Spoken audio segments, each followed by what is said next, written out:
Welcome to this week's episode of The Final Mile. Nate's still out this week. Steve and I are going to be answering your questions, so keep them coming. You can either email them to us at info@freight360.net, share them on YouTube under the comments under the videos, or on our Facebook group. This week we've got 3 of them, so let's just kind of jump right in. First one, just started at TQL. I'm a couple weeks into my prospecting phase. Was wondering what your biggest piece of advice would be. What would you say would be your biggest piece of advice to somebody So jumping what into I've told, prospecting? what I've told everyone I've talked to that has been interested in becoming a freight broker is I always tell them, write down your hobbies and your interests, whether it's sports, food, activities, whatever your hobbies are. Write those down and then come up and then go to like an AI, ChatGPT, Grok, or just go to Google search, type those hobbies in and find companies within those hobbies and interests and figure out what they do. So, take Nate for example. His hobby is very clearly football. So you type in football. What companies, services are provided for the football industry that may end up on a truck? So you've got cleats, you've got leather for football, you've got, the plastic and stuff for helmets and face masks, and you've got lawn care management facilities. There's concessions at NFL football games. There's large events with bowl games that get trucked in for like the entertainment industry with trucks. Figure out what those are because the easiest conversation to have is the ones that you have a little bit of knowledge on. So if you can look up Rydell because you're interested in football, the person that works at Rydell probably is interested in football. So you can have that conversation and lean into the actual prospecting. Agreed. I'll give you a couple points of advice. The first would be you've got to make at least 100 calls a day. If you literally are just starting, so there's a couple weeks in, for sure, the metric you want to maximize is can you make 100 calls between 8 and 5? Like that is for sure. Without that activity, you won't make it, right? The second is expect to come in early and stay late to do prospecting and lead gen because you got to make 100 calls and you only got 8 to 5. And even if you want to eat lunch, you're going to have to spend an hour or two in the morning or after. And the way I always look at it is I'm like, well, hey, I can avoid traffic. It takes me 45 minutes to an hour to leave at 5. If I leave at 6:15 or 6:30, it only takes me 20 minutes to get home. So I only really lose 30 minutes. I get an extra 30 minutes of work and then I get to drive home a little faster. So I would look at maximizing the time on the phone and generating the leads, and you're going to have to work more than 8 hours. Would be the first piece of advice. The second piece of advice is what you said. Look at something you have an interest in, a curiosity about, or 2, look for topics in the news that you're either interested in or likely to have supply chain issues. And luckily, in this administration, there are no shortage of issues to find to call companies about. You could probably throw a dart at a wall, and any company you hit is going to have some issue related to their supply chain right now because of what's going on. So that, and then like the third piece of advice, stick with those groups until you get to one of 2 things happens. Like if I pick steel, I am calling steel companies at 100 a day. Sort their prospecting system by the commodity. Just call steel companies, whatever they ship, have the same conversations over and over, and one of 2 things happens. Once you talk to enough people, after either a day or 2 or a week or maybe a little longer, once you actually have enough conversations, you will either find one of 2 things. They are having no problems at all, and all of them will tell you to follow back up at a later time this year in a different season. But it's important that you differentiate that from a blow off, meaning like you actually talked to somebody, had a conversation, you felt like they were paying attention and you were actually talking, and they're genuinely telling you like, hey, like everything seems to be moving pretty good, but hey, we on board usually around June when our season starts. Then, if I hear that enough, I'm going to move to another bucket and then work on those later this year, right? Or the other is everyone is starting to tell you like, hey, we're having some issues. We're not onboarding brokers right now, but like, yeah, we're seeing some things. That is the cue that to keep digging deeper and to call more companies and to stay in it, right? And consistency is by far the number one thing that is going to pay off. If you're putting in 100 calls and you are strategic about calling a certain group every day of whatever that is over and over again, you'll likely make it, right? Most of the folks don't make it because they don't make enough calls and they randomly call prospects that have nothing to do with each other and they're not really getting anywhere or learning anything. Yeah, yeah. Again, Nate and I did this episode years ago called Prospecting with a Purpose. That is a really good episode to listen to if you're just getting into prospecting. Second question up. Thank you for the enormous information you guys always put out. That has been helpful. I have a question. How do you prospect using a BOL? What do you say, or how do you start the conversation in the first few seconds? Have you ever prospected with BOL, Stephen? How would you go about it? Oh yeah, yeah. That's my favorite thing to use because you have the information there. So, first of all, what is a BOL? BOL is a bill of lading. It's what tells the driver and whoever is involved in the transaction that this product picked up for this customer at location A, and it is destined for location B. It's got the weights and the requirements and all that kind of stuff. And typically, the information you will find on there is who was holding it. So if it was a cold storage, it's going to be like a Lineage, Americold, whatever. And then it's going to say who is responsible for the freight bill, which may be the customer or it may be the customer's customer, right? Um, and then what you can do with that information is you want to do a little bit of research and kind of try to figure out what the companies associated with that transaction are and what they're doing. And then from there you can kind of extrapolate out like, hey, they're getting this product from here for this, so this is how I can start the conversation.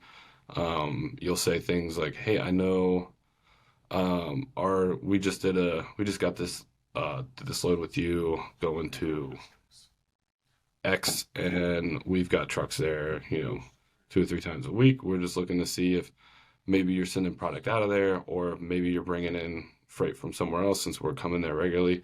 Maybe it'll fit one of our lanes, right? So you're going to be looking for, you want to open the conversation into where where are they moving product outside of what you know already? Yes. I would say like the only other thing is like your customer's info's on there, right? If it's a BOL that you've picked up and delivered to, my lead in is just going to be like, "Hey, wanted to reach out. Looks like we've got a mutual customer in common. We've delivered to your facilities. Drivers really appreciated how you guys operated there. You guys were pretty quick to get them in and out. We just wanted to see if this lane would be a fit for you." And then I always kind of have this prepared as like, what direction or what is my question? So if I'm calling a company and I see the BOL, I'm probably also going to have another lane in mind that I want to ask to them about, right?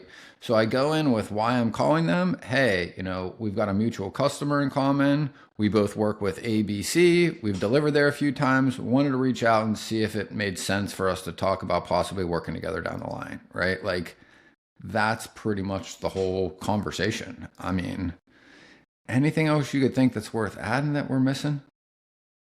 No, I think I mean, that's pretty much it. The biggest thing is just matching that BOL with your existing information, right? And doing some and prospecting lead gen is about research and understanding that company before you call them because any extra information you have going into a cold call is better than no information at all. Um, Yes. yeah, so especially if you know their industry, um, you know, so for example, in the beef import, whereas my niche, the grinders and stuff that I deliver to, like they're not getting just product from my customer. They have way too much um, output to just source it from my customer. So they're getting it from other places. And if we're sending trucks there, they're not the end of the supply chain. So they've got to send their end product somewhere else, whether it's to a cold storage or to a distribution center or whatever. So if I've got trucks that are ending up there, they're empty. Why not repurpose them to send them somewhere else if it's a fit, you know? And that's the biggest Yep. thing when you're in a cold calling phase, like you don't want to come off as, desperate. You want to come off as maybe I have a solution for you.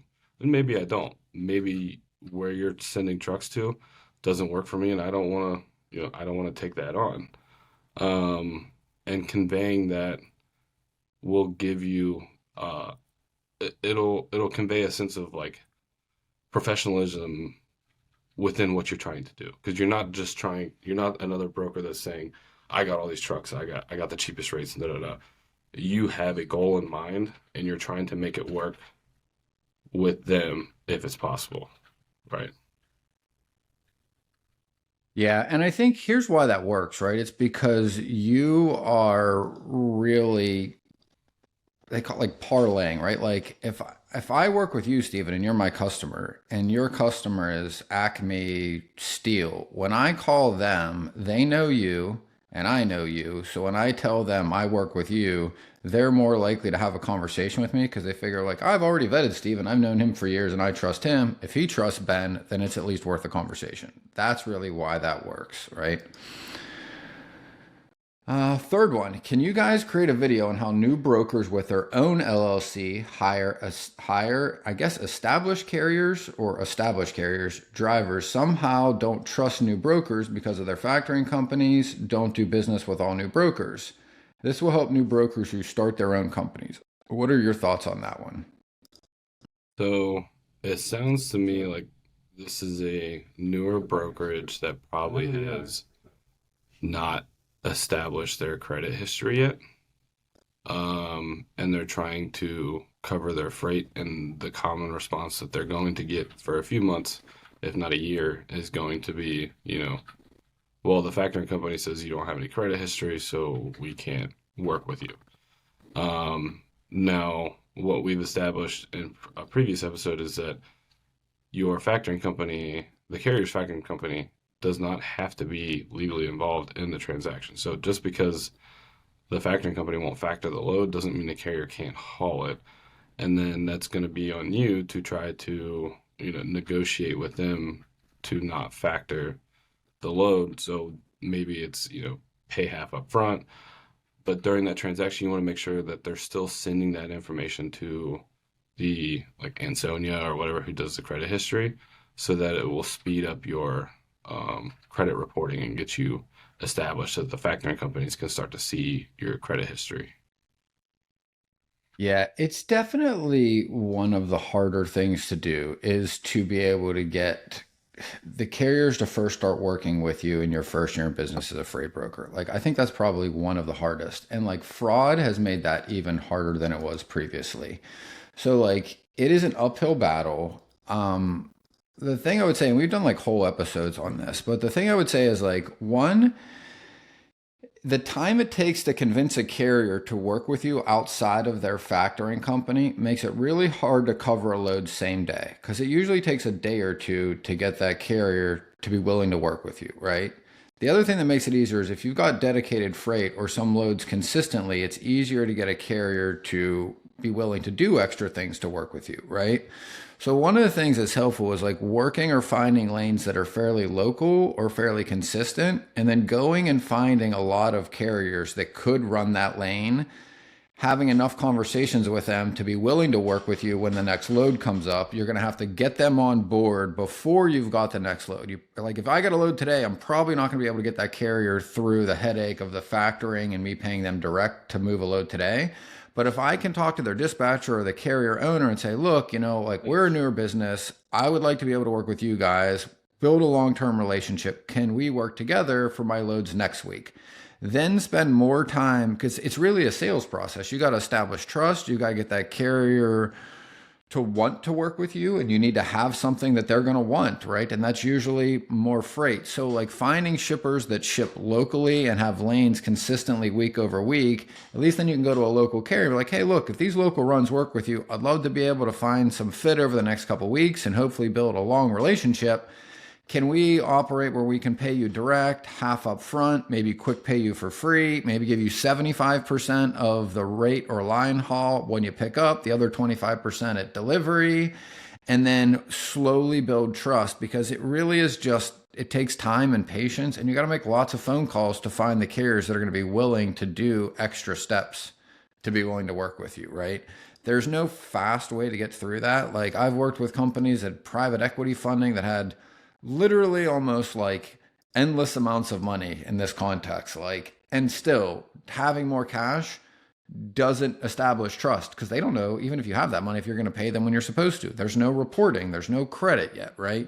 So getting those things to happen over and over again are really helpful. Another way to go about that is, once you've got a few carriers that are willing to work with you, ask them what lanes and loads they would need, right? Then go and find shippers that are likely to move those freight or move those lanes.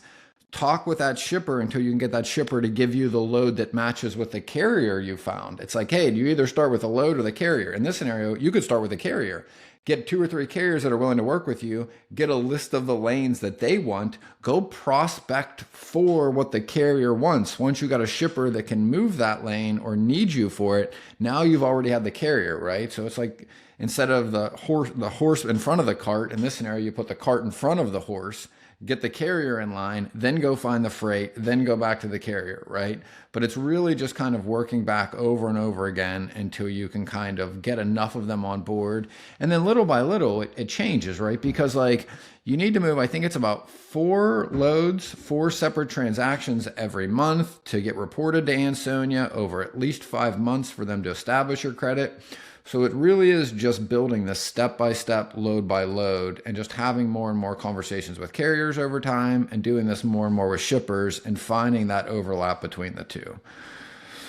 And I think the more we talk about it during this, one of the things that if I was a broker with a newer MC having these issues, I think one of the things I would target is newer carriers, because they're going to have the same issue trying to get loads from freight brokers. Now, your vetting process is going to have to be very thorough, because they are going to lack, inspections and, time on authority and stuff like that. But they're having the same exact issues that you're having, just getting freight from brokers versus you giving freight to carriers. So working out those relationships could be a net benefit. And then explaining to them, you know, it if you can send this to, the credit companies or whatever, figure that out so that your payments to them are still getting recorded. Um, I think that's probably a good avenue to take as well. Yeah. And again, it's just finding what one side needs and then working to get to the other, right? Most of the time, traditionally, you're going to start with getting loads first, and then you're going to work back to get carriers. In this scenario, if you're having a harder time getting carriers, you want to work back upstream to get shippers, maybe that match with the carriers you've already found. And again, local tends to be easier, mostly because those guys tend to be in the same area. So a lot of local lanes will probably work for one carrier. If you're trying to find a lane for a carrier that's moving long haul, like, it's just harder to match up because of the days of the week and the time they're actually driving between point A and point B. My driver's only going 200 miles. He's probably back and forth a couple of times, within a day or two. So you can match those up a little easier. So like, starting with local will likely end up being a little easier than probably going long haul. Sweet, man. Anything you want to wrap with? No, I mean, keep leaving your comments below, and if you've got any questions, you want to expand on anything that we've talked about in the episode, let us know. Leave it in the comments. Reach us on Facebook, LinkedIn, X, and we'll always try to answer your questions every week here on the Final Mile. Yeah. And remember, whether you believe you can or believe you can't, you're right.